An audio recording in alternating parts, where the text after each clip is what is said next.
throwing shit at the pilot. Niggas be broken, be sobbing, but still talking shit like they violent. Niggas is broke. Okay, so the more I read the comments from my Bill Russell video, the more I really think the 1960s might be the most disrespected era in basketball. Again, the arguments are just either hypocritical or just ignorant of the individual talent and the significance of the legends back then, specifically Bill Russell and Wilt Chamberlain. Again, I can understand if you look at Bob Cousy and Jerry West, Sam Jones, and guys like that and think that they couldn't play in today's league. And I'd even understand why you think Bill Russell couldn't dominate the game today. But if there is one man you simply can't deny that can play today, it is Wilt Chamberlain. And again, for those who think he just dominated a bunch of scrubs back in the day, I still don't get that argument. Because even though back then, the basketball they played looked primitive, it was still common sense to put your biggest and best defender on the most unstoppable force in the league. And that means night in and night out, he would be guarded by the Bill Russells and Nate Thurmans, the Willis Reeds, and the Bob Pettits on a night in and night out basis. And with those guys also being the best offensive players in the league, Wilt was also responsible for guarding them on the defensive end. And I think even back then, it was common sense to double team and triple team Wilt. And since you want to use the whole there were only 8 teams in the 60s argument, that would also mean that he would face the Celtics 9 times in the regular season with Bill Russell like he did in 1966, Walt Bellamy and the Knicks 10 times, Nate Thurman and the Warriors 9 times, etc, etc. So that would be the equivalent of LeBron James facing the Spurs with Kawhi and the Warriors with KD 20 times in a single season. And if you want to use the whole pace argument, well, that improves Wilt's case even more because he averaged 46 minutes per game his whole career, which is insane. To put it into perspective, the pace right now is around 96 possessions per game. The year Wilt averaged 50 points, it was at around 128. And that year, he never sat out a game. And I mean that literally. 80 games, 48 minutes each, plus the overtime games. He did not sit out a single game or a single minute. So to put that into perspective, Wilt was running back and forth around the court 34 more times per game than the player who would play a full 48-minute game in 2017. And we all know no one plays 48 minutes today. And Wilt did this for 80 games in a season plus the playoffs. His stamina was unbelievable. So he obviously has the stamina to play at the highest level today. Now let's look at his athleticism.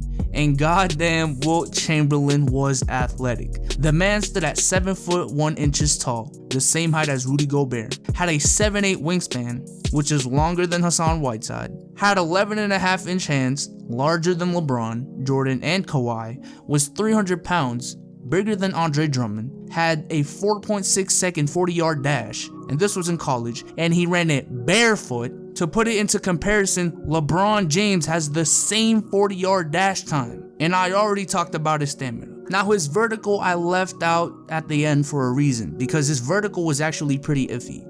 Some people, if not most people, say he had a 48-inch vertical, but the people who did were either Wilt himself, and as we saw with KD and his height, some of these athletes lie just to make themselves look better, or either just word of mouth. There was never really any video evidence or recorded data that suggested he had a 48-inch vertical. If he's 7 foot 1 and he had a 48-inch vertical, theoretically the top of his head should be at around 11 feet in the air, which means his head should be way above the rim. And because there wasn't really a lot of video footage back then, I haven't found any footage of that. So if you have any footage, please send it in the comment section down below.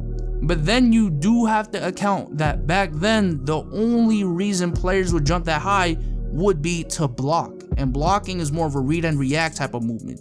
You don't focus just on getting as high as you can, you focus more on timing and being able to put your hand on the ball. So who knows? But what we do know is he was a 3-time high jump champion in college. And based off that, I would say his vertical is at the least 39 inches.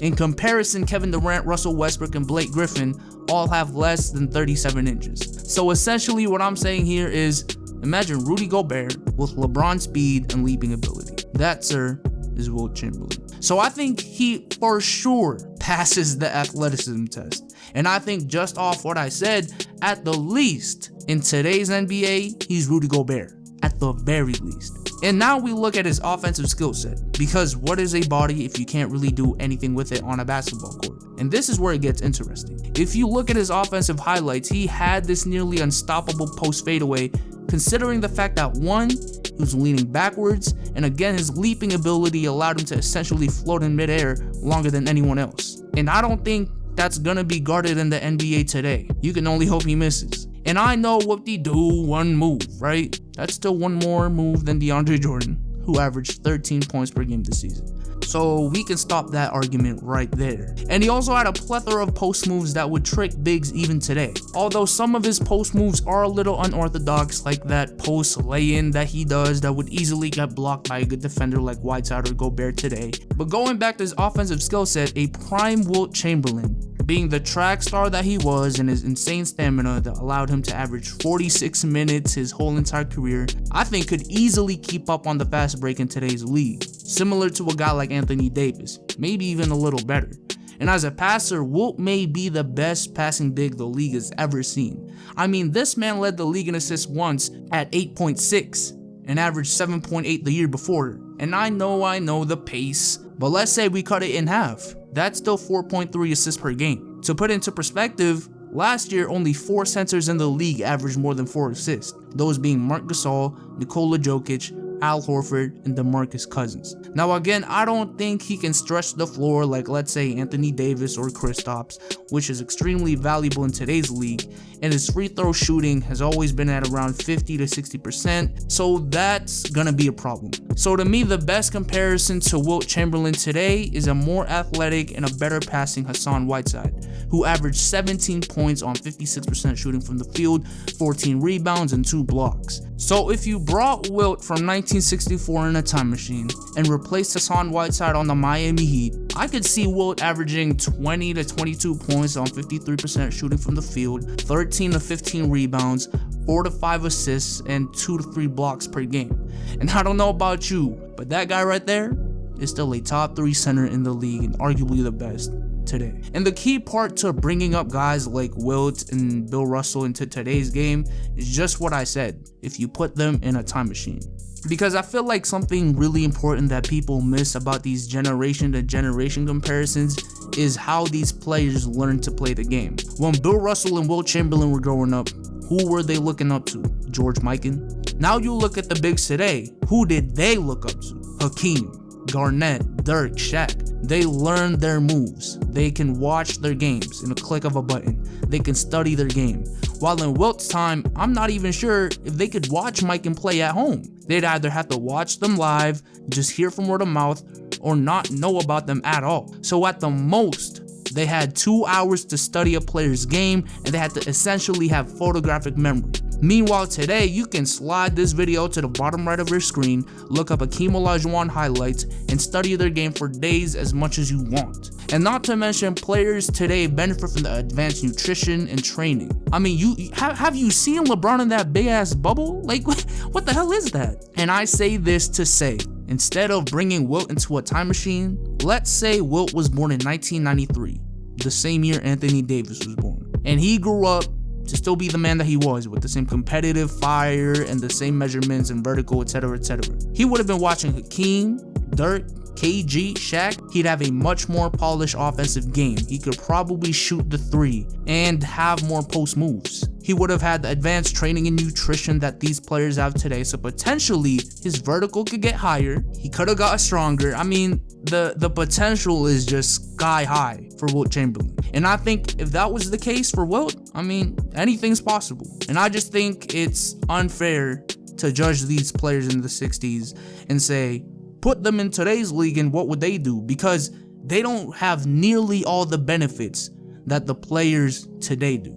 And they grew up watching and looking up to guys that basically only mastered the fundamentals of the game and nothing more. They were the ones that took it to another level. Meanwhile, players of today watch players who expanded off of the players of the 60s. But the fact that we still use the time machine method, and theoretically Wilt would at least averaged 17 points, 14 rebounds, and 2 blocks is insane and shows how timeless of a player he is. But with that being said, I hope you enjoyed this video, and I am out.